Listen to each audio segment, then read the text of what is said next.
afternoon, everyone. I'm Geetank. Yeah, we could start.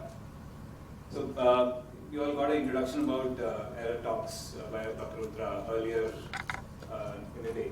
What I'll do is I'll touch base upon a few more things about AIRATox, just to revise the jog in memory, and then we'll jump into two case studies that we did with large pharmaceutical companies, and we'll see how the results came out. So, from what I understand, and we had a pretty good discussion on that just now, there are two major limitations with manual analysis of vision slides, manual analysis of glass slides. One is it takes a lot of time. Pathologist has to spend a lot of hours looking at images which are disordered, images which are not significant, there's not a lot of abnormalities on it. And there is subjectivity in the analysis. There is a variation in the interpretation of a tissue. AI and digital pathology together has the potential to revolutionize this. So what can improve is we can have way faster turnaround times. At the same time, we can have standardized analysis of these tissues. So AIRATox has, as you might have seen on our posters and our previous talks, we have three solutions in this direction. First is AIRAQC, which is a pre-analytical platform and allows you to find artifacts, identify and quantify artifacts and staying up in tissue, even before they are fed into an IMS system. AIRAD is an email management system which allows you to marry your data with study details, as well as share these with internally, externally, and generate reports based on whatever analysis is being done. And finally, AIRATox, which is a primary review assessment platform, and we'll talk about that more in the next slide. Okay, so just to start with, what is AIRATox? Where does it add value? So the goal here is to allow the pathologists to do what they are best at, to use their expertise in analyzing the images or the whole slides which are significant cases. So not waste time on images which don't have any sort of abnormality, but look at the most significant cases. So this will first screen the images for you, which will basically triage them and give you them in a sequence which have the highest amount of abnormal tissue. Identify and quantify different abnormalities or morphological changes. And then finally generate reports for you. So these reports could be shared and they'll have a standardized format and give you insights so that you would have data-driven decisions. Underneath this is a foundation model. This is very critical to our entire AIRATox application. So you must have heard of self-supervised learning. So these are large models trained on very massive amount of data sets. We have trained this on 130,000 whole slides, coming from multiple different species, 3 species, multiple different tissue types, different labs, different magnifications, different scanners. So it's seen all sort of tissue changes, tissue variations, and it's able to learn from them.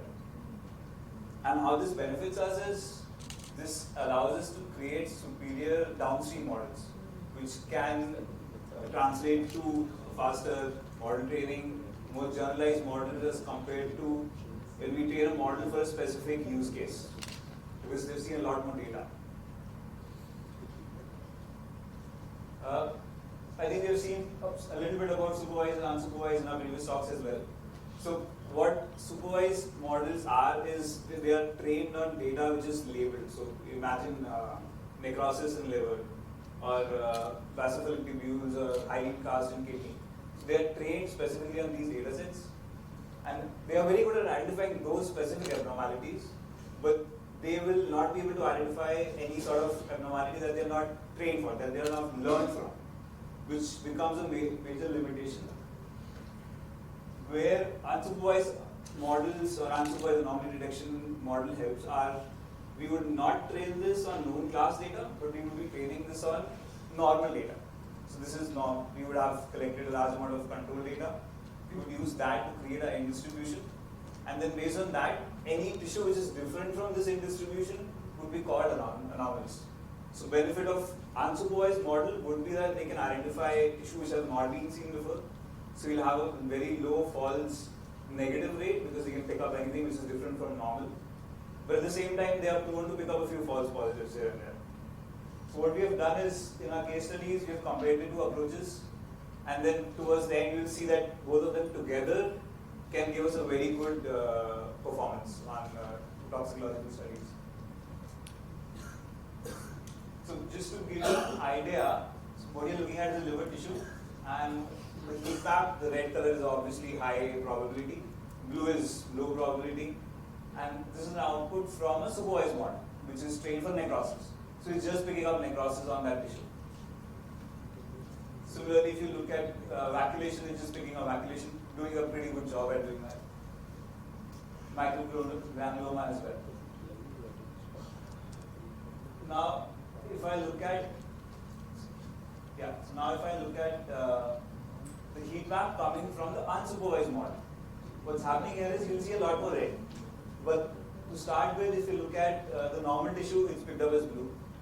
Some of the red regions are the same as what we saw that were picked up by the supervised model because it's able to pick up any variation from the normal.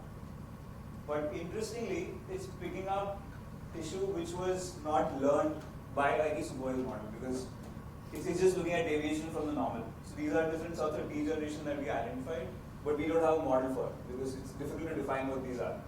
Or maybe not, cannot collect enough data to create a model on them. Similarly, you see a kidney tissue, this is actually a controlled tissue. And what you see is anomaly mask, and you see a small basophilic region. But then we identified something very weird here. So, I'm not sure what this is exactly, but this was not expected to be seen on a controlled tissue. And we didn't have a model for it, so if we ever ran our supervised models on it, it will not get picked up. So we clubbed with two pharmaceutical companies. The first one was with Merck, and we ran a validation where we had 30 whole slides coming from rat tissue, and from that we created about 5 million patches, which worked as our in-distribution data or normal distribution of data. And then we tested this algorithm, AIRATox algorithm, on 70 tissues coming from treated animals. This is low dose, mid dose, high dose. And the whole slides were graded by 3 pathologists. And yeah, so then what we do is we plot the median pathologist score on the x-axis, and on the y-axis you have Z scores, which is our anomaly scores basically. And there was kidney and heart tissue involved in the study. What you will see is there is a pretty good correlation with the pathologist score and the score coming from our AIRATox algorithm. As pathologist score goes up, our algorithm scores goes up as well. This is just an example of what came out of the algorithm. For high dose, mid dose, we found all sorts of anomalies, Highland cast, necrosis, basophilic tubules. But interestingly, in low dose tissue, which was not found to be remarkable by pathologists, we found fine vacuolations, which was completely missed by pathologists because it's not very significant. It was very localized, and it was not very visible in the image. So that was an important finding that we had in this image. Similarly, for heart tissue, you would see necrosis getting highlighted here, which showed that it's able to pick up, the model is able to pick up the structural changes in the tissue.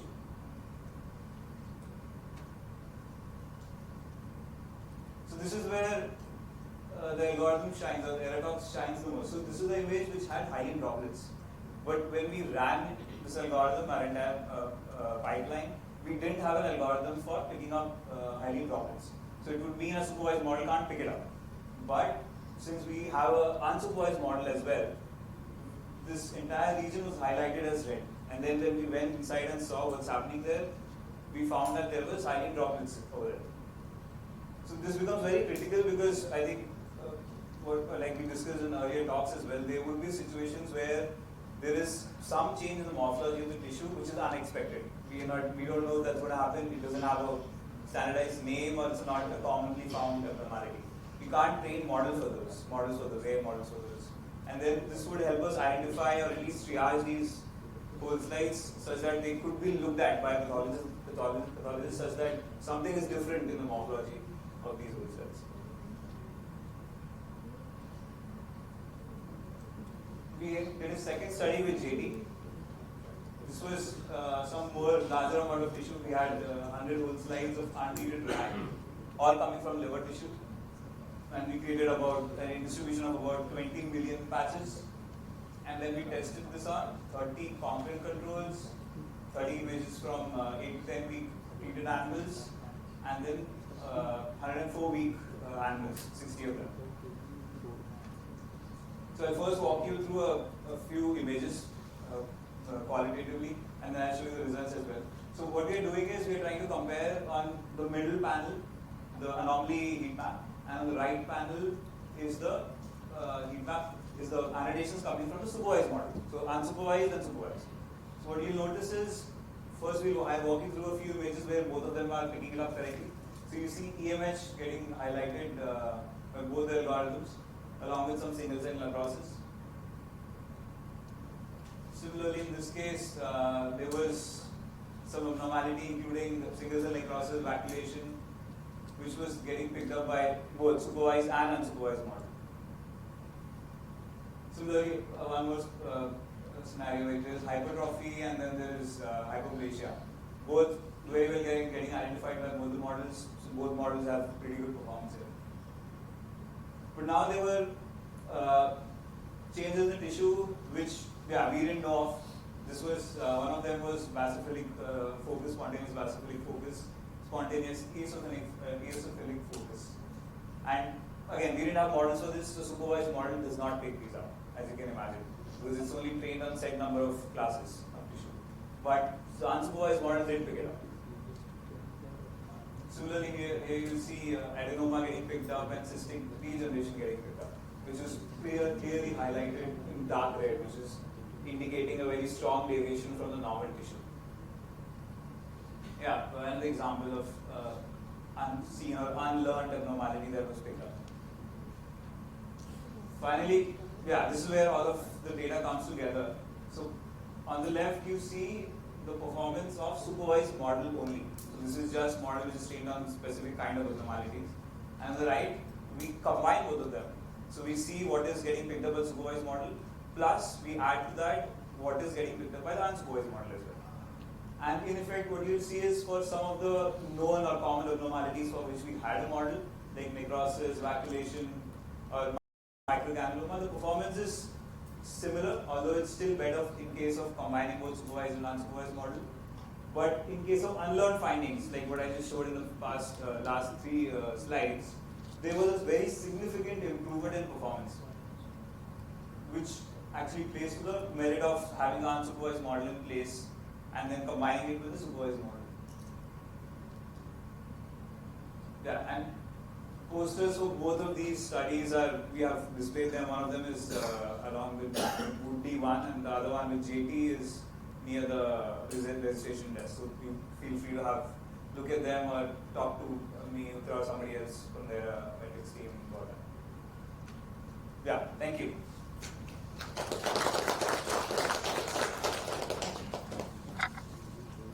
Any questions for him?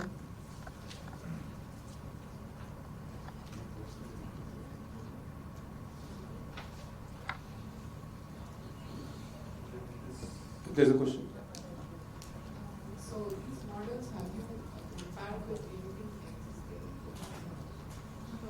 Validated accuracy? Oh yeah. Can we go back to the slides for a second? Son, can we go back to the slides for a second? Can you repeat the question? Okay. Yeah. So it's basically saying, have we compared this with any existing setup? So you mean supervised versus unsupervised, or you mean? No. If you say that your combined model works fine, then have you compared it with the existing? Yeah. So the supervised only is the existing one. So this is pretty good at picking up known or the learned abnormalities. But then, of course, since it's not seen other abnormalities or rare abnormalities, it can't pick them up. So we combine both of them, and then if we see the performance is significantly high. Does that make sense? Okay. I have a question. So, what is the probability that this unlearned findings of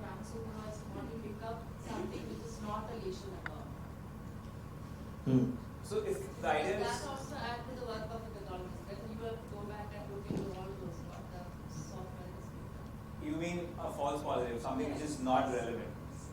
So what there are two aspects of this. One is the foundation model we have trained on a large amount of data, so it's seen a lot of variation in the tissue.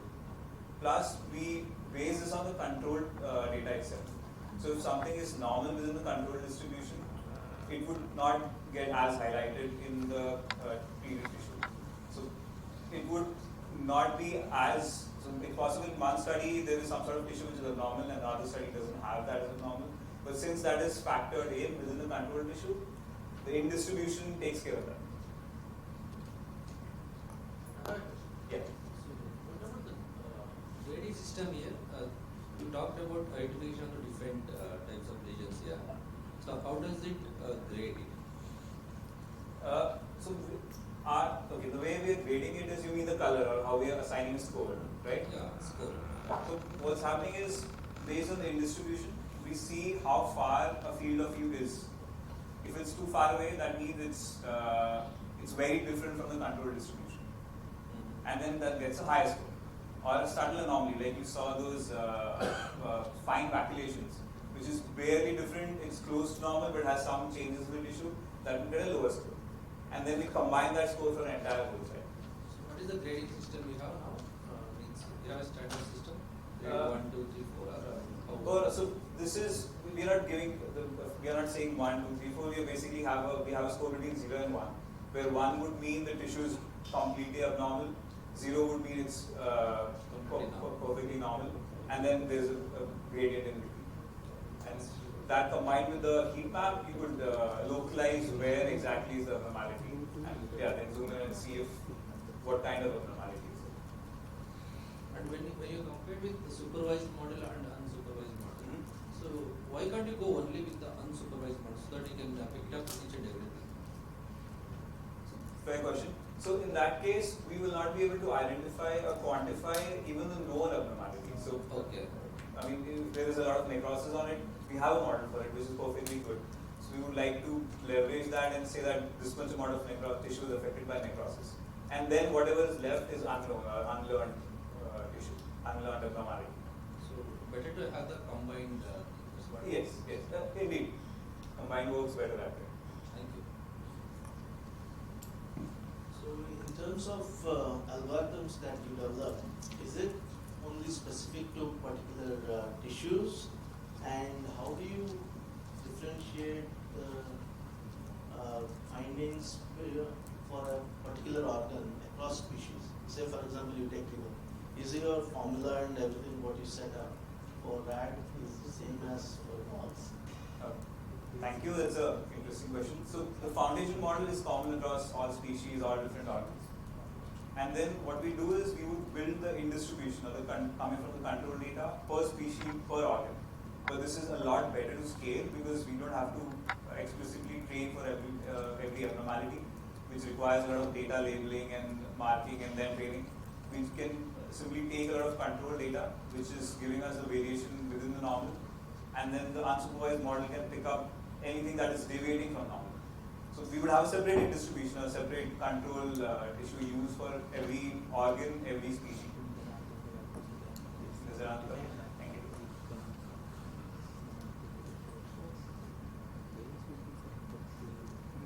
All right. Thank you. Any more questions? No. Thank